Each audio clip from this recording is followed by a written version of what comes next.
Турканици уште рано изутрина пред Сдруженијето на пензионери во Кочани. Пензионерите чекаат да добијат бројче за да земат дрва за вгодина.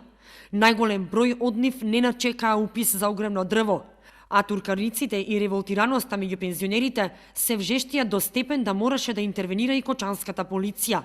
А на неколку пензионери дури им се слоши, па освен полицијата, интервенираше и итната медицинска помош од Кочанскиот здравствен дом.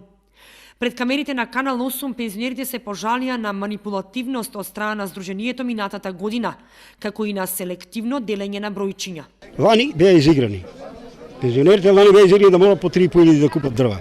А тие што се пишуваа земаа по поевтини. И сега луѓето сакаат да си пишуваат. Ја мислам дека дрвата нема да бидат поевтини, освен кај пензионерите. И сега луѓето сакаат сите да земат дрва. Они дојдат, земат си, тие и нашите луѓе од нашо село сега нема тука. Нема ги тука, не се присутни, пошто се си вчера земале бројче и денеска ги нема. Ја лично апелирам до сите пензионери да не се плашите, другари. 21 век е. Не се бојте, тие се наши пари и сакаме тоа што не следува да си го земеме. Ја мислам дека гледај луѓето, 50% си отидува луѓето. Некој јадел, некој не јадел. Ово сакам да се сними и да се пушти. Преседатело, за тоа е преседател. Таа Скопје жалба се понесла, се наје начин за овај народ. Ово не може така да биде. Во е срамота, ограничени били дрвата.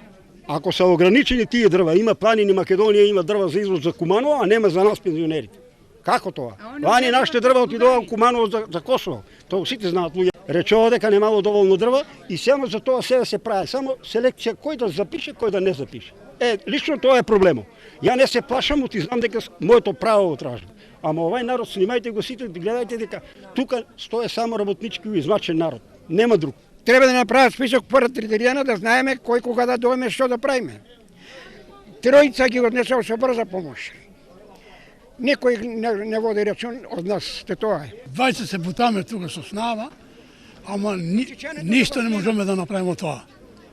А не требаше они така да дозволеа са бале. Требаше да дојдат у 6 сатот, да си поставија човеци и 20 по 20 и не може да има гужва. Они ово го направија, сите се собраа. Ја припаднаа, да ти кажам право. И гужвата стана, дојде брза помош, однесува 5 души таму и те така. Работата е многу грешка тука. Они требаше, например, са бале, знаат дека ќе дојдат, нема дрва доволно, ќе има гужва многу. Да си поставија човеци и да не може гужва, да не може припаѓање и до сега не може ни еден да остане. Сите ќе завршија за денеска. А ограничено е дека нема доволно, многу са пензионери, нема доволно дрва и сега што нема дрва и сега оваа гужва е сета за тоа. Приватни ги качијат 3.500 дарки, овие викат сега 2.500 дарки, а не го кажуваат тоа, затоа што после изборите ми се чини дека ќе бидат и 3. Можда не изборите, ама обавезно ќе бидат 3 дарки. И сета гужва е сега за тоа. Од Сдруженијето велат дека турканиците се непотребни, затоа што запишувањето за бројче не е само во текот на денешниот ден, туку и во наредните денови ќе може да се запишуваат. Но пензионерите на ова со одговор дека се туркаат од причина што ако дојдат утре или во текот на наредните денови, нема да може да бидат запишани, затоа што бројката за упис ќе биде исполнета, бидејќи оваа година се ограничени и намалени количините на огревно дрво.